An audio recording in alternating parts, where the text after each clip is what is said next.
Assalamualaikum warahmatullahi wabarakatuh. Untuk materi PJJ Akidah Akhlak memasuki Asmaul Husna, yaitu Al-Wahid, Al-Ahad, dan As-Somad. Tolong diperhatikan ya, selain mendengarkan penjelasan dari Bu Hikmah, kalian bisa baca sendiri buku paketnya di halaman 101 sampai 107. Oke. Yang pertama yaitu Al-Wahid. Al-Wahid artinya yang maha tunggal, dan Al-Ahad yang maha esa. Tunggal dan esa ini hampir sama ya. Tunggal itu berarti satu, dia sendiri. Yang maha esa pun artinya satu, hanya Allah seorang. Jadi Al-Wahid dan Al-Ahad itu sama, yaitu sama-sama satu, sama-sama esa, tentang keesaan Allah. Hanya Allah yang memiliki sifat mulia, agung, besar, dan bagus. Tidak ada zat yang dapat menyerupai zatnya Allah, dan tidak ada sifat seorang pun yang menyerupai sifatnya Allah. Al-Wahid berasal dari kata wahada yang berarti satu, tunggal. Nama Al-Wahid berarti Allah yang maha tunggal zatnya, tidak terdiri dari sesuatu yang terbagi-bagi, tidak ada yang menyerupai, menyamai, atau menyekutukan zatnya, sifat-sifatnya, nama-namanya, dan perbuatannya. Nama baik Al-Wahid ini disebut berkali-kali dalam Al-Quran.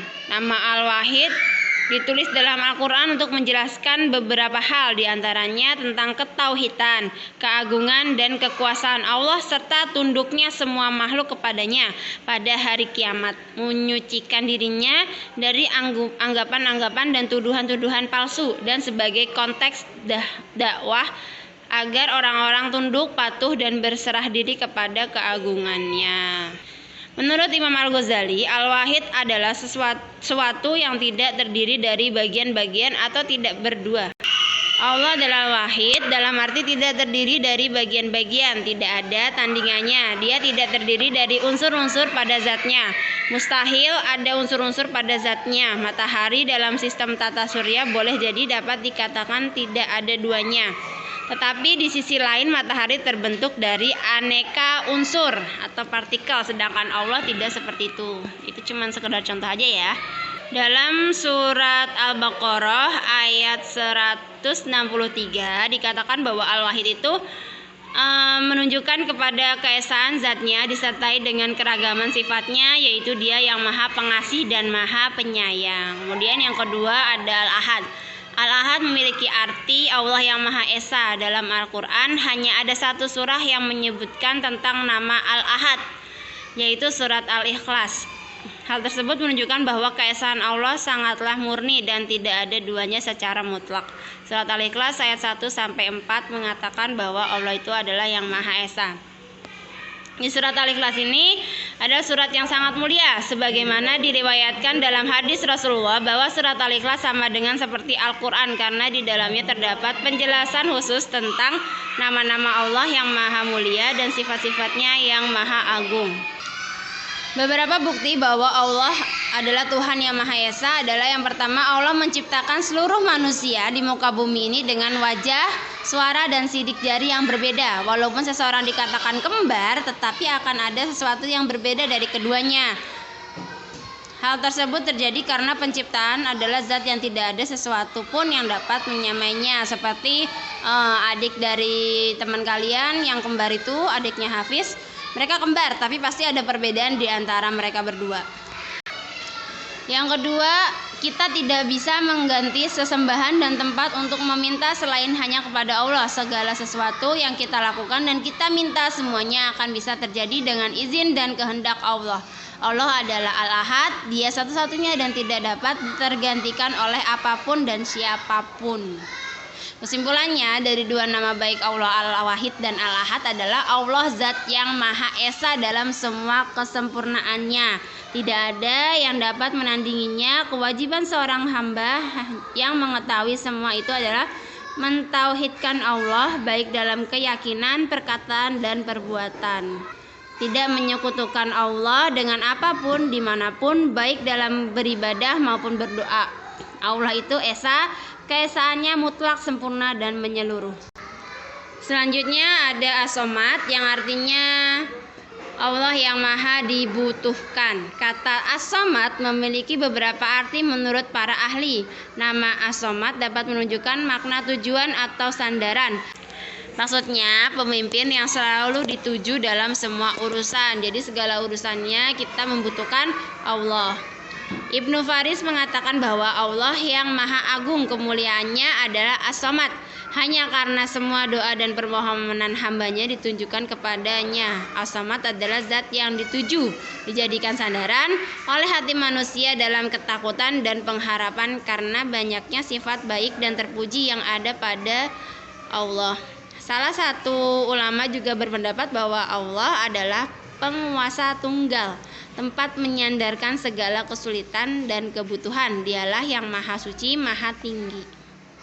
Nah, dalam Asmaul Husna yang ketiga ini yaitu As-Somad, berarti kita di sini diajarkan bahwa kita hanya bisa berserah diri kepada Allah, menyandarkan semua hal yang kita butuhkan itu hanya kepada Allah. Hanya kepada Dia kita meminta dan memohon. Dan mengharapkan atau menggantungkan tujuan kita kepada Allah. Seluruh makhluk menjadikannya sebagai tujuan untuk memenuhi seluruh hajatnya. Hanya Allah tumpuan dan harapan satu-satunya. Hanya Dia yang mampu memenuhi seluruh kebutuhan makhluknya. Apabila kita menginginkan sesuatu atau memiliki cita-cita, kita diperintahkan untuk berikhtiar dan berusaha dengan usaha sekuat yang kita bisa agar dapat mencapai tujuan atau cita-cita tersebut. Namun pada akhirnya kita harus tetap mengembalikan semuanya kepada Allah. Ikhtiar apapun yang kita lakukan tidak boleh menjadi tumpuan karena hakikatnya ikhtiar itu hanyalah sarana, bukan sebagai penentu. Yang menjadi penentu itu adalah hanya Allah semata. Bagaimana cara meneladani Asmaul Husna Al-Wahid, Al-Ahad, dan As-Somad? Yang pertama itu meneladani sifat Al-Wahid, yaitu menjauhkan diri dari kebiasaan bermuka dua, karena hal tersebut adalah syirik yang terselubung. Yang kedua, tidak mempersekutukan sesuatu atau seorang pun selain Allah, karena hanya Dia yang wajib kita sembah. Yang ketiga, selalu mengagungkannya dengan memperbanyak zikir. Selanjutnya, meneladani Al-Ahad. Yang pertama, hanya percaya bahwa Allah hanya satu dan tidak ada sesembahan lain selain Allah. Harus beribadah hanya demi Allah dan untuk mencari ridha Allah. Tidak boleh menghambakan diri kepada selain Allah. Selanjutnya, meneladani As-Somad. Yang pertama, berusaha untuk menjadi orang yang bermanfaat bagi orang lain dalam urusan agama dan dunia. Dapat menyelamatkan urusan orang lain dengan tenaga, pikiran, dan tutur kata yang baik. Yang ketiga, menjadikan Allah sebagai tumpuan pertama dalam meminta semua keinginan kita. Tidak memohon kecuali hanya kepada Allah. Nah, itu tadi penjelasan tentang Asmaul Husna, Al-Wahid, Al-Ahad, dan As-Somad.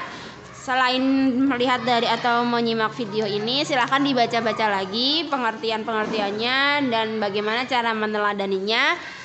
Untuk tugas selanjutnya, karena pekan depan yang PJJ hari ini tidak PJJ Akidah, jadi Bu Hikmah langsungkan untuk tugasnya mengerjakan pilihan ganda dan juga bagian B. A dan B-nya saja ya. Nanti tugasnya dikirimkan di classroom. Jangan lupa diberi nama, karena Bu Hikmah tidak hafal email-email kalian. Jadi tolong diberi nama ya untuk pengiriman tugasnya. Terima kasih. Selamat mengerjakan. Wassalamualaikum warahmatullahi wabarakatuh.